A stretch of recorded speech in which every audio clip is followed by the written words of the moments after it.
Well, good morning and welcome to City Talk with Slim, a part of the Portsmouth Coffee Talks podcast network. I'm Slim Overton, of course, and we have a special guest with us this morning who was going to come on and talk about his bid for he is a candidate for one of the seats that are open on the Portsmouth School Board, and his name is Luis Padillo, right? No, Padilla, Padilla. Padilla. Padilla. Padilla. Okay. There you go. All right. Yeah. Thanks. Thanks for helping me out there. But anyway, we're glad to have him here, and you know, I want you to get to know who he is if you don't already, and I'm gonna give him an opportunity to tell us who exactly is Lewis, and he can transition into his platform, his campaign platform for the position as a school board member, and then we'll talk about some other things after. Lewis, go ahead. And good All right. morning to you. And good morning as well. Good morning, everybody. My name is Luis Padilla. I'm one of the Portsmouth School Board candidates. I am a logistics professional and martial arts instructor, and I'm running because I believe that there is a change that is needed within our school board for open communication and transparency on our finances.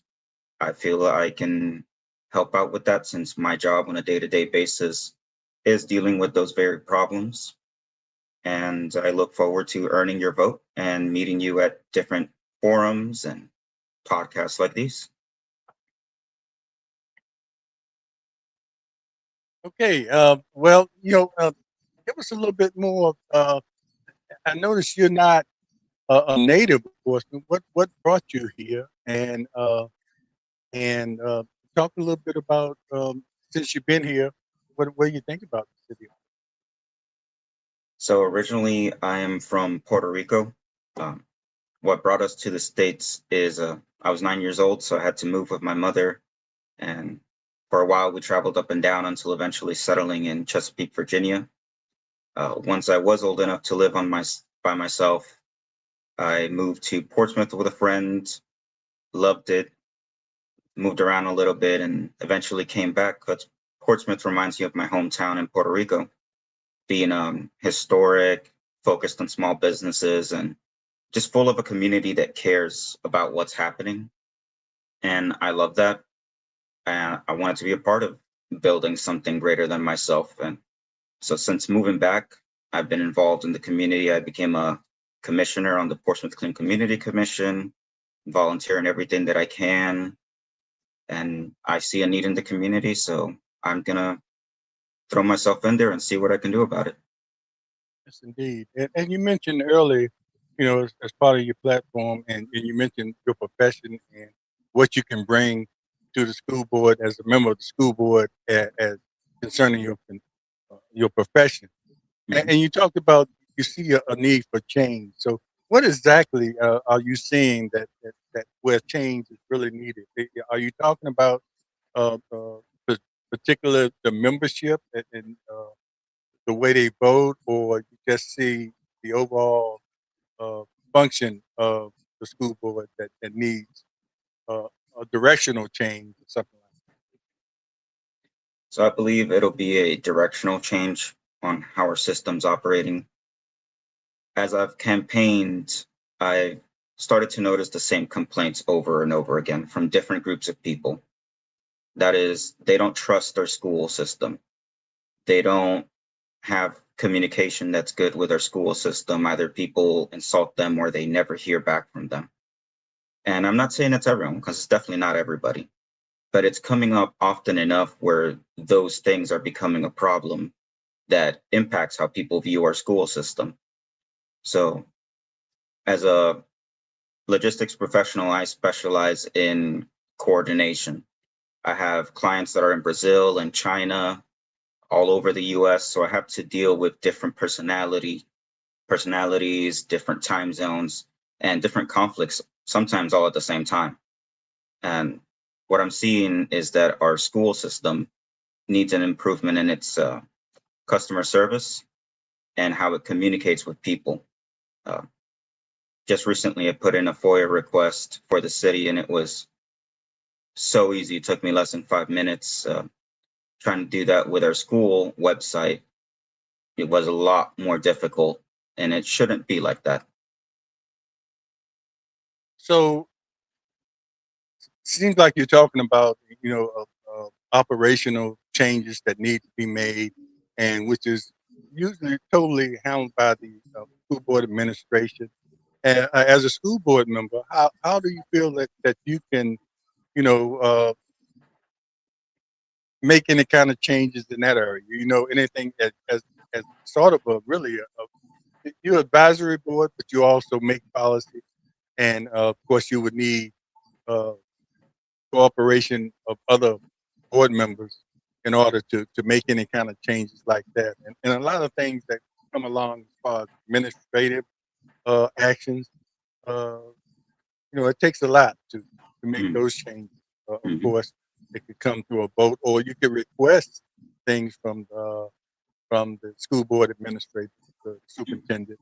But operational changes, it takes a lot to do that. And also, you mentioned about a lot of people you've talked to. I guess they have been parents that have children in the school system that are dissatisfied with information that they get that might be too late, or might not come at all, and which involves their children.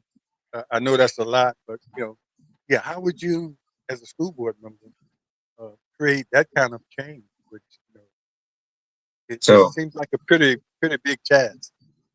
it's definitely a big task, but same way that we approach it in logistics, or at least my approach, is the school board won't know what's wrong if they never hear about it. So the first step to fixing anything is having the people involved in the day-to-day issues come to the school board meetings, come to open, public forums, and inform their elected officials or their candidates of what is going on. Once we have that open communication, we can begin communicating within ourselves and to the superintendent about possible solutions, about what we need to do, what needs to change. But if the And public isn't involved, then we can't change anything. I am just, if I'm elected, one vote, but I can be the voice as well. But we need to know right, what's wrong in order to bring that forth. yeah, So you're to answer exact. your question, yep, Go ahead. to I'm answer sorry. your question, what I would do about it before anything else is start getting the public more involved. Yeah, and you're exactly right, and I agree with you on that. The public has to be involved. They elect you to be their representative, but it also helps when the rest of the board members and the administration actually hear from them. So it makes what you advocate much uh, gives it a lot more validity, and which creates an opportunity for change. Mhm, Yeah, very true. You have to get the people involved too. They can't just elect you and expect you to work miracles up. mhm.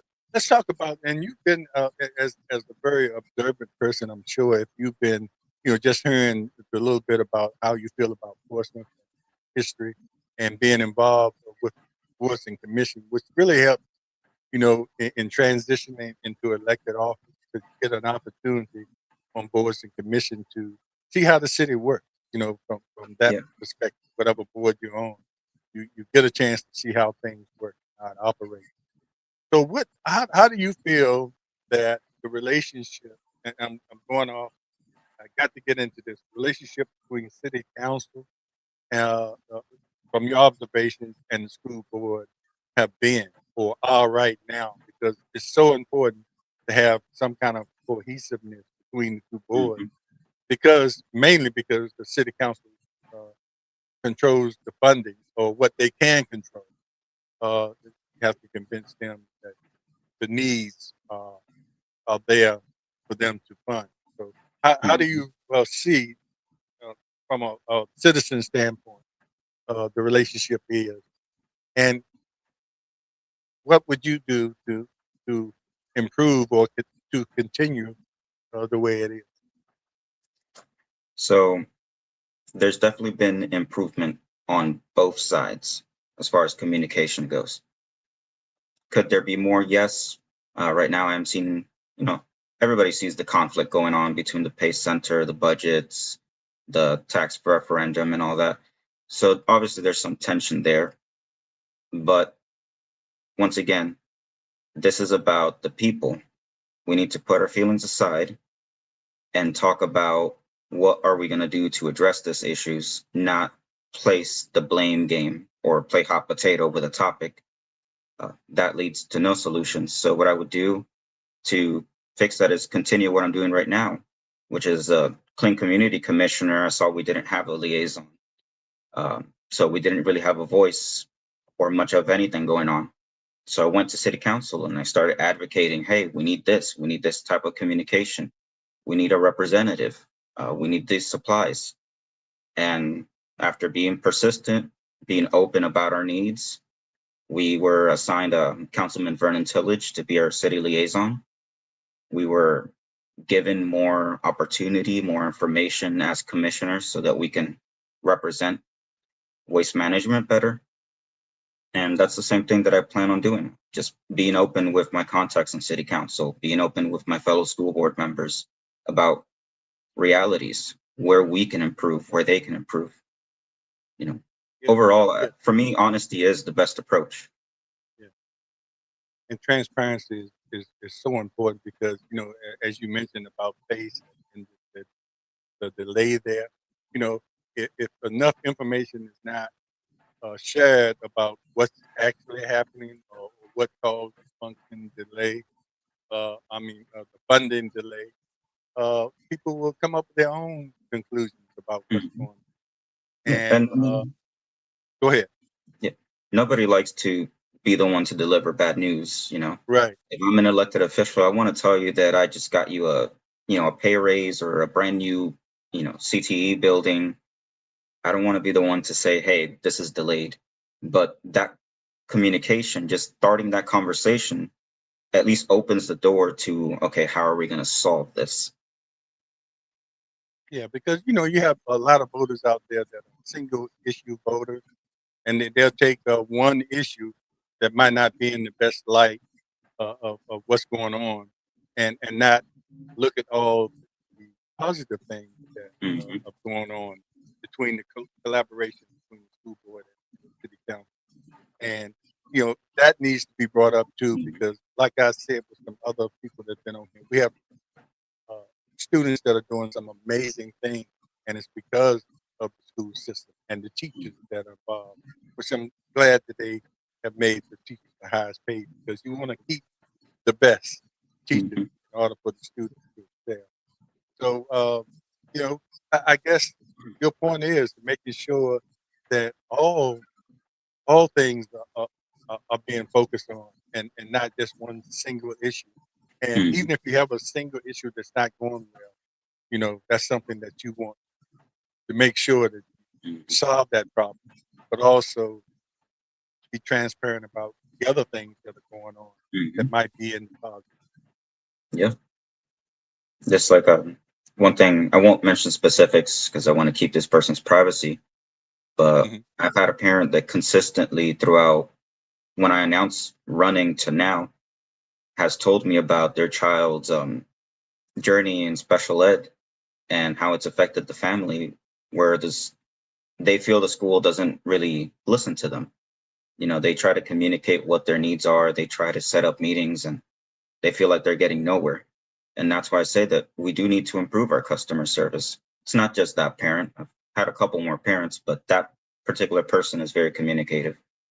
And to hear even one case is one too many. Right. Yeah, especially in that field where just as much attention should be paid to the people that are in those programs as Mhm. anywhere else. You know, Mhm. and I guess you need advocates in the school board to be a board. You're saying that you plan on doing. That's one of the Yep. things you plan on bringing to as a school board. Mhm. So, and this is the first time you're running for elected office. This What would do you actually think? be my second time. This is the second time. Okay, Yes. for school board. Yes. Oh, okay. Sometimes the first time you learn, second Mhm. time you're ready. What? what have you learned since you said this is your second time? What have you learned between that first time and you running as a candidate now that So, probably is going to help or so one is thing going to? I've learned is that people love specifics. They don't want to hear your average talking points of better pay, better schools. They want to know, how are you going to do that? They want to know that as an elected official, you're aware of what your legal powers are, what you can actually affect. And they want to know that you as a person are someone they can approach and talk to without, any fear, or like, is he planning something behind his back? So that's why my approach to communication is so wide and transparent, um, because people just want to know, what is your plan? What are you planning on doing? How are you going to do that? So yeah, that's important too. But be a little bit more specific about. You talked about logistics. As far as your experience there, being able to create directional change or administrative change. Be a little bit more specific in uh, how that's going to work, or how logistics is going to play a part in whatever change that you see needs to be done. So in logistics, we have these things called an 8D report. Um, what I would like to do is get with the superintendent and make an 8D report. And the way that works is, you essentially look at your operations and see how do they flow. In that flow, you'll encounter processes that could, you know, flow better. You'll encounter issues that nobody may have noticed before. And once you encounter those and you document those, you move on to, okay, um, how can we change these steps or these processes to make them better? What are we going to do going forward now that we see them? Once you have your meetings and your talks and you decided, okay, these are the solutions we're going to do, then you start implementing them, start training your staff to follow those processes. And that's essentially what I plan on doing, if given the chance. And all of that will trickle down into improvements in the classroom or will help teachers in what they do. Or do Yes, you see because it's part of finding out the process is, administration will have to talk to these, the teachers and the staff to see what's going on in the classroom. Where can we improve? As a school board member, my job is to communicate with the public and the people within the system, especially the superintendent. The superintendent's job is to take the vision of the school board and implement it, at the day-to-day operation. So as a school board, we need to be clear in what our vision is so that the superintendent can implement that vision. And if that vision is, hey, we noticed that this many teachers said this is a problem on a daily occurrence. Let's get together and talk about how we're going to fix that. Then he can take that vision and say, okay, here's what we're going to do from now on. and let's switch over to funding. The process of funding, of course, everybody knows that the council has, you know, that's what they do. They are the ones that Mhm. approve the funding that comes to the school board, and after you all present, your all needs. Do Mhm. you feel that that process is outdated or something like that? Because the way the process works, you know, uh, if you don't use funds at the end of the year, you have to turn it in, and then it comes back to the school board. And the reason sometimes, from what I understand, that you have money to turn in because you have unencumbered funds or something like that. You have, some maintenance work that might be, uh, might not start until October, Mhm.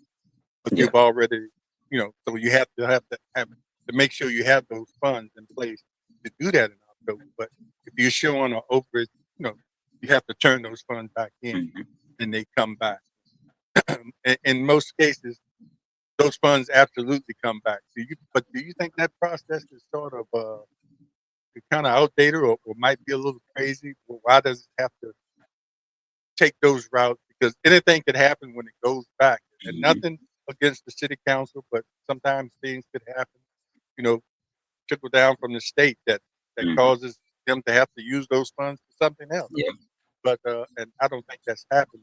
You know, but just give me your opinion on that. If process is working in your mind, okay. You know, but if it's not, do you see any kind of room for improvement there?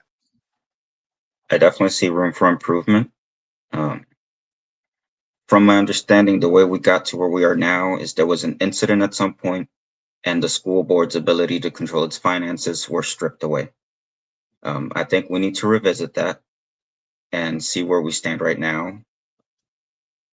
Simply put, like you said, that is my biggest worry. We give that money back at the end of the year, and it's already promised on the school side to something. But maybe the state throws something at the city, or an emergency happens, and suddenly that money isn't available in the general fund. What do we do then? Uh, what happened recently with the $2.5 million? That's a one-time solution. Uh, we can't replicate that really. So it's something that we need to come together and see where we stand, whether we start having budget talks earlier, whether we start the process of aligning the school's budget with the city's budget so that everything's happening at the same time. It's a complicated issue that one person won't have the solution to, but if we start talking about it, getting more people involved, we can come up with something. Yeah, it is a complicated process, and it's been going on for a long time. And I guess some people feel like that's the way it's always been, and you know, it's no need to. But when you have issues that come up like this, and being around as long as I've been around, I've seen issues like that come up before with that, and then you know, then it's a problem with Mhm. projects that you anticipated starting and not being able to start. And I think as far as pace goes, it is going to start, but you know, a lot of people going to say, well, what do we do now? And I think they have made some, uh, they have pivoted, you know, as far as working with TCC to sort of fill Mhm. that gap. But, you know, what if that didn't happen? You know, so Mhm. then you still have that period Yeah. where you don't have pace at all, and something you anticipate. But things happen. Things happen with any project you have that can cause a delay. But you know, you kind of try to foresee things that might happen. You know, that could delay certain projects that are important to the school system. Mhm. So you know, I think one of the things too, and thanks for uh, your answer on the cohesiveness between the council and the school board. You know, you have to really be aware of that. And I think that's a process that's really being worked on with each council. You know, the complexion of the council and the school board changes just about every 2 years. And Yeah. sometimes you have to make adjustments to different people that come on that have Mhm. different ideas about things. But basically, things will stay the same. But sometimes you need change, you know, and but the main thing is listening to what the people say, Yeah. you know, and And making that's what sure you yeah, whenever go I ahead, talk to go ahead. another candidate, I always emphasize that the goal during this election season or any election is not to make the incumbent or the other challengers the bad guy. You're going to work with that person. And if you want them to, be open to working with you, maybe the best idea is not to spend a couple months making them the villain. Mhm. So you want to emphasize what needs change. You also want to emphasize how you're going to change it. Because if all you do for the election season is talk bad about another person, you've not presented any solutions. And I think that's something we need to start moving away from in politics in general. Stop the mudslinging and start saying, what are you going to do to solve it?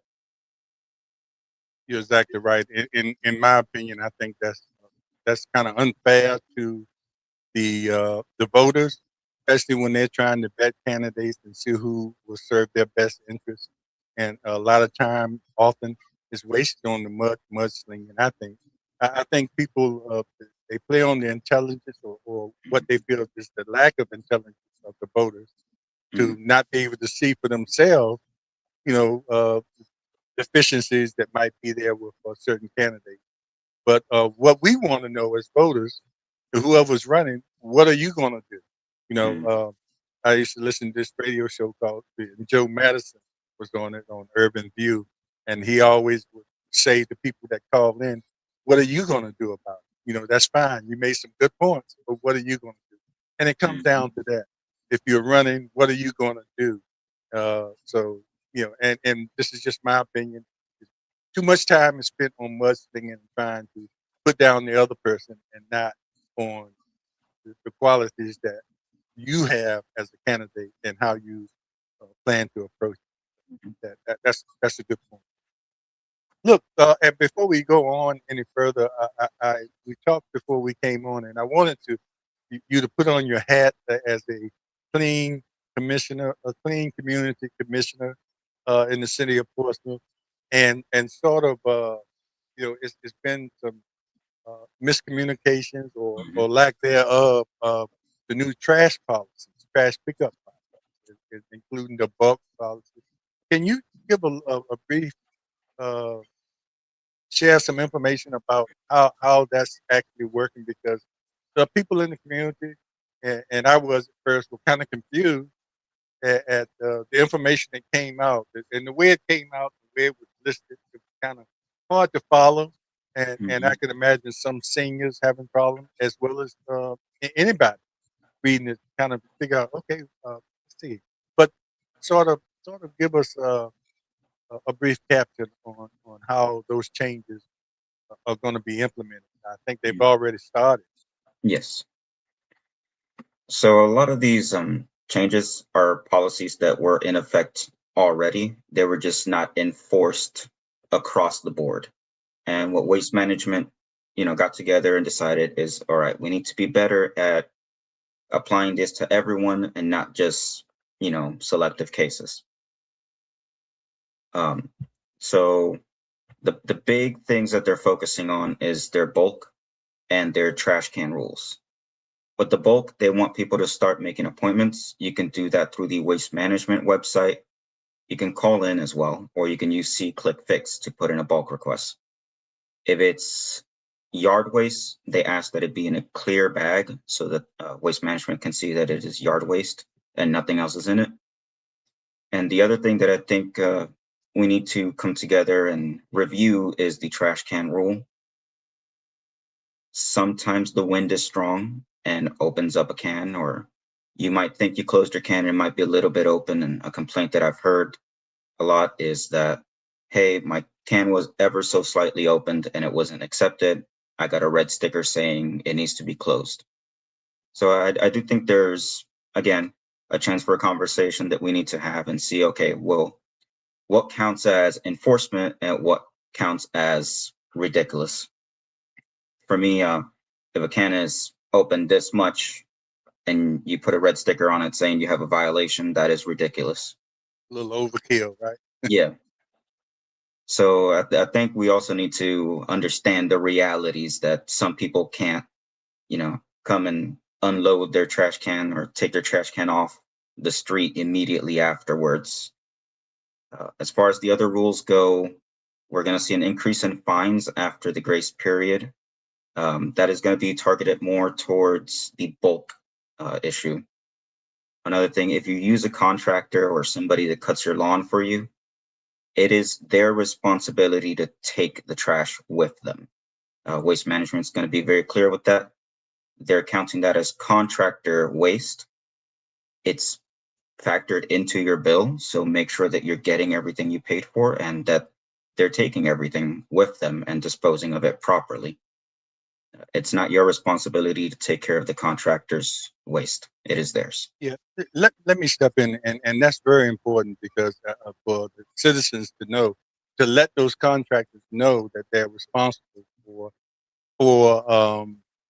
if it's a contractor working on your lawn or your house or anything, whatever they leave, they're responsible for taking it away, and that's been a big problem because a lot of people they'll do the work and they'll leave, and it sits out there for a long because a lot of times the city knows that it's been contract work done there, Mhm. and so they're not going to pick it up because the contractors should or know or should know that that's their responsibility, and but they I've heard them. a neighbor say the contract is stolen, well, the city will pick it up. But that's not the case. And Mhm. you should let those contractors know if you're paying them, they're contracted to do work and they leave bulk materials there that they're responsible for taking it away. Mhm. And it's only the bulk that you create as a citizen that Mhm. the city is responsible for taking away. And even with that, you have to let them know that you have it there. Yeah. A couple other changes. If you're throwing away boxes, all they're asking is that you cut them down, flatten them, and put them in a neat pile. If possible, wrap them with some type of banding or taping. And you get 4 car tires per year that the city will pick up for free. If you have any more than that, or you have more bulk or extra trash, the city actually pays Suffolk Dump um, for you. So you get 12 visits a year. How you use them is up to you. All you have to do is show your Portsmouth ID. So an ID with a Portsmouth residence or a water bill, and that's enough to get you into there to take care of whatever trash you have. And it's Yeah, free. The city foots that bill. it's free, and it's no reason to have old abandoned tires in your neighborhood Mhm. anywhere when they can be picked up for free. And so, yeah, you need to know that. And thanks for that. And for those watching, the reason I know Lewis is running for a school board, but the reason I wanted him to bring that up since he's a clean community commissioner uh, for information's sake, and plus in anything that might be saved on that end, because a lot of times, with them trying go back to logistics, Mhm. what they're looking at. If you call in with your bulk trash, they know how many trucks Mhm. they need to have out there. I saw some. Why have 7 trucks rolling out there with the gas like it is and everything when you only need 2 out there running? Mhm. The savings that might come from that might free up more money for the school system. Mhm. So Yeah. that's that connection. I However mean, little think money about it. that might be saved. Yeah. Mhm. I mean, So our trucks it's run on diesel. You see how expensive yeah. diesel is. Oh So yeah. imagine the Yes indeed. savings. We can So pre-route everything. right. It makes a difference. Every little bit helps. So I want to ask you this. I've been asking all the candidates this, and normally, uh, uh, you've been around not as long as I have, of course, but you've been around a while. And normally, the local politics is nonpartisan. I mean, Mhm. but even in a city like that, and I said this before, a city like Portsmouth, we pretty much know, uh, the leaning of certain candidates, but it doesn't come into play with local politics per se, where you Mhm. have to declare. But today's climate is sort of uh, made some people that do their betting in some cases might want to know how some local candidates feel about national issues or Mhm. state issues, because some things that they might not agree with nationally might trickle down into the local politics or into the way certain candidates feel about certain. So, how do you feel about? Do you feel like it's necessary for the voters to know uh, the party affiliation of candidates who are running locally? Personally, no. When it comes to the local politics, there's a reason that we're all required to run as independents, and that's because my job is to represent everyone in this city, not just somebody with an R or a D next to their name. Uh, if it is important to you to know where your chosen candidate or incumbent stands, I encourage you to reach out to them and ask them. Um, we put ourselves in the public eye because we enjoy being asked those questions and having those conversations. But when it comes to electing or representing, at the end of the day, my job is to focus on the city of Portsmouth, not the city of Chesapeake, not West Virginia, Portsmouth. And I think it's important for everybody to realize that until we stop being so divisive and closing doors because somebody is aligned a certain way, we're not going to get solutions. We're not going to come together as a community. And that's the sad state of affairs that we're in right now. Is we've let so many people on both sides divide us and make us think that the other side is a monster, that we no longer can see that person as a human who has solutions. Yeah, and that's why I brought it up, and that's why I bring it up with all the candidates and even present council persons that I have discussions with on this platform. It's mainly because of the climate, and a lot of people feel a certain way about what goes on nationally, and uh, I just want the people running locally to explain, you know, how they feel about that, and Mhm. in most cases it's true. You know, the concentration is on local politics and how that affects uh, your interests, but there can be in some extreme cases where certain uh, national ideologies that you might see in a local candidate might be Mhm. problematic for some voters. Yeah. And to them, it might be important. But like you said, if it's important to you, just ask the candidate. You know, it shouldn't be maybe not something that is a part of the campaign platform. Thanks for Mhm. that. Uh, let's see, where do we go now? Anything you want to add to as far as uh, your campaign and running? I know this is it's kind of early. It's considered kind of early. It's a long road to November, and Mhm. you're going to be talking to a lot of people. And I encourage you to do all these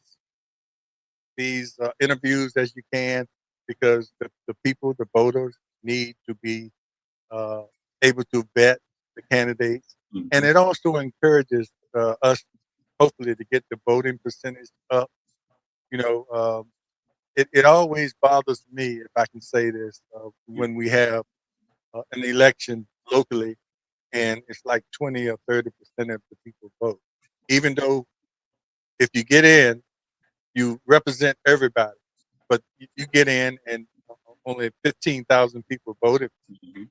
That's fine. You're still going to represent the whole public. But, you know, doesn't it feel a lot better if your percentage of people that voted for you in the city that are registered are much higher? I mean, you really feel like, you know, I'm really representing uh, Mhm. people who really agree with my platform and are going to follow me and back, you know, what I do as I advocate. Mhm. Uh, I definitely agree with you. Um, if nothing else comes out of this race, but that voter turnout was higher, to me, that would be an absolute win. So, Yeah, I see a question up here from viewer. What is your opinion yeah. on school uniforms and longer school years in order to compete with the industrial work? And this is a former Portsmouth resident who lives in Maryland now. So, but like I always Mhm. say, a lot of the viewers on here live other places, but they're from Portsmouth, and they are still concerned about what goes on in their hometown city. But yeah, if you'd like to answer that question, go ahead. So I personally don't have a problem with school uniforms. When I attended school in New York and New Jersey, they, for the most part, had required uniforms, and it did cut down on a lot of the bullying or showing the economic difference between students. So if it is something that the citizens are interested in, that's something that we can push for.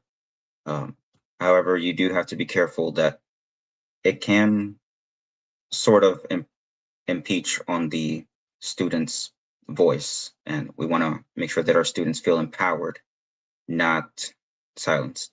So if we do implement something like that, we just need to make sure it's something that everybody can afford. You know, you don't want to charge a family $50 that they might not be able to afford. Yeah, Uh, because as far as the longer school year goes, that's something that I would be okay with as long as we change how we're testing. If we are moving more towards project-based learning, where we're implementing what we're doing, we're showing that our students can apply science, math, technologies into the real world, yeah, I'm all for it. Okay, that's fine. Thanks for that question, Lewis. That's Lewis Bracy, and he's a part of he lives in Maryland. He's a part of this platform as well. We talk about national politics, but like I said, he still is concerned Mhm. about what goes on here locally. I want to ask you this too. The city council has agreed to put a referendum on the books for November, and it's going to be a big ballot there, statewide, and local wide. So we encourage everybody to top to bottom and read those referendums Mhm. that might be a part of the ballot. But the referendum is put out to the people to add another 1% of taxes to the public in order to make sure that to make sure that the school maintenance is kept up. That's something that's been lacking over the years Mhm. because of priorities, and sometimes you have to switch things to make sure you take care of present issues, and you miss out on replacing that roof on Churston High School or Mhm. whatever school that might need it. So, do you think that's a good idea? Now, it's going to come down to what the people want, Mhm. and one thing, if I can say, with the referendum, some people were discouraged with the Virginia referendum, yes or no, that the people decided yes, and then the courts came down and struck it down. So some people have reservations about, okay, that's my opinion. I mean, that's my vote. Mhm. So hopefully that doesn't happen with this, that people feel comfortable one way or another of voting for this referendum. Mhm. How do you feel about that? Because those needs are necessary, but some people feel more taxes. Come on. Mhm. So anyone who's watched city council meetings recently knows that I am against the referendum, specifically for the reasons that right now our system is not stable. Um, and I don't believe it throwing more money at it is going to stabilize it. Another concern that I have is there is a possibility that, okay, the school gets $13 million in taxes, towards construction and renovation. And the city says, well, you got $13 million. That's $13 million I don't need to give you. We haven't changed our financial situation. We just changed what pocket the money came from. And until we stabilize our relationship between school board and city council, and we are clear on our finances, and we're telling the people how the money is being spent on a report that's easy to read and easy to find, I don't believe that right now is the time for a sales tax, especially with the economy. Yeah, and especially even if it goes through, how do you feel about the length of time that if it goes through and the city council approves it? What it goes out to 2040 something. Yeah, 24 to you know, uh, 6. and I guess that can be changed by different councils coming up. Anything, any policy like that can be changed. That's looking way down the road. But on the positive, it's making sure that Mhm. the buildings are maintained and kept in good working order. So it's going to be something for the people to decide Mhm. in one way or another. So, but thanks And for your opinion on that. and I I'm have glad another you brought that question. up. Yep. Yeah, I have another question here that I'm gonna show in a little bit. Pop up in a little bit. Good that people are watching and have questions. I really encourage that when you have the opportunity to ask. Okay, and Jessica Evans is asking, "Hey, fellas, hey, just have I have a philosophical question. How do you feel about Portsmouth public schools working towards replacing zero tolerance offenses? That's usually puts kids in a bad situation with restorative circles and conflict conflict resolution to keep the kids connected to school and caring adult relationships." But that's a mouthful. But that's something that's that's prevalent out there with school suspension and something that's talked about. So I'm going to put my martial arts teacher hat on right now. I've dealt with a lot of troubled children in the past. What we need to understand is suspension has to be the absolute last resort, regardless of the situation. As a martial artist, when we're dealing with someone who may have violent tendencies, our job is to see where these tendencies are coming from, have the talks with mom and dad, have the talks with the child, and see where that honestly hurt and anger are rooted so that we can start addressing those issues. At the end of the day, these are kids, whether they're in their senior year of high school or just starting. It's an emotional time. There's a lot of things going on. And, you know, the school system that I attended is not the school system they're attending now. So we need to hear their voice, where it's coming from, before we make a decision of you're too much of a problem to have you in school. Because, like she said in her question, it might push them to joining a gang because maybe community is in the gang and not at home. And we can't allow that to be the community they find. We need to be the community they find. Yeah, sometimes people can look at it as a plus. It puts some kids on the right path, and sometimes it puts them on the wrong path. Because they never recover from that kind of suspension. What do they And can I do make then? one more thing? Go ahead. Sorry, I'm a little on fire for this topic specifically because too many people get thrown to the side. We also need to start putting pressure on our representatives to get a program in the city of Portsmouth so that when we do suspend a child, they stay in the city. Right now, if a child is facing juvie or anything like that, they're being shipped across the state. That breaks a family. They're being shipped to a different city, and Norfolk might not sound far for some people, but you got to keep in mind some families don't have cars, don't have access to, easy transportation, and that puts an unnecessary burden on them. As a school system and as a city, we need to start putting pressure to get what we need so we can keep our kids here. Yeah, thanks, and Jessica Evans, thank you for your caring about the children. Surely for answering that question, and we also got first question you answered. Thank you from from uh, from that person, Lewis. Thank you guys for asking these questions. Yeah, and thanks for coming in and asking those questions, people. Because sometimes I miss some of the questions, and that's why we have it live. So people that have concerns about certain issues, you can ask the question to the candidate in real time and get the answer, whether you agree or disagree. Anyway, so Lewis, as we wind down a little bit here, I'm going to give you the last word to give you a pitch for why people should vote for Lewis for the Portsmouth School Board.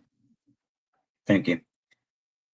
I believe you should vote for me if you're ready for some honestly radical change, if you're ready to be more involved and informed, and if you want to see someone who will at least speak up and answer your questions, who's not afraid to have those hard conversations with you as a parent, as a teacher, as another school board member or city leader. It's more important than ever that come September 18th and November 3rd, you go out and vote, but you vote informed. Do your research on every candidate. And this ballot is a change for the entirety of Virginia and the city of Portsmouth. So I encourage you to vote for me. I'm ready to bring the change, and I'm ready to be the voice that's constantly bringing up the issues and fighting for the real results. Okay, yeah, thanks a lot, and I appreciate you coming on. Again, I appreciate the questions that the viewers gave, and thanks for watching. And if you didn't get a chance, share the information with other people in your communities. And you can also watch it later on Facebook and YouTube. And look forward to some shorts that I make after all these interviews I have, which uh, pick out some of the important points that for those who can't sit down and watch the whole Mhm. video. And I'd like to encourage other candidates too. If you want to come on this platform, just contact me, and we'll schedule you to come up. And one of the reasons I don't make the calls requesting, because I want you to want to be a part of this particular program. And even if you don't come up here, make sure you go to other platforms and give as much information about yourself as possible. It helps the voter who's betting, especially with the early voting now. Some people make up their mind pretty early, and some people like to wait traditionally and vote on election day. But either way, people need information. They need to be able to vet the candidate and choose who they think that will serve in their best interest and the best interest of their communities and their city. Uh, of course, the students and the teachers are important as well as who you have representing you on the school board. So, make sure you take the time and come up here and join me in the conversation, and the viewers, of course. They have questions, as you can see. And anyway, Luis, again, I thank you, and you have a great day, and we'll see you next time. And hopefully, like we talked earlier, you'll come back on a non-school board issue. We want to talk about having a show about culture, uh, cultural information that we can share with Mhm. each other, and, I look and forward the to it. viewers. Yes, look forward to that. And the gas us out. So thanks again, and we want you to, as the little sign says there, make sure you like and subscribe to the channel, help this channel grow, and to make sure that we have a big audience. So especially when we have these school board and city council candidates on, and it not only Portsmouth but throughout the Hampton Roads area. Have someone scheduled next week for city council of Chesapeake. So we're open to all of Hampton Roads, because we think it's important that you are informed so you can make informed decisions in November or before if you early vote. Thanks a lot, and we'll see you next time. And remember, be aware, be informed, and most of all, be involved. Take care. We'll see you next time.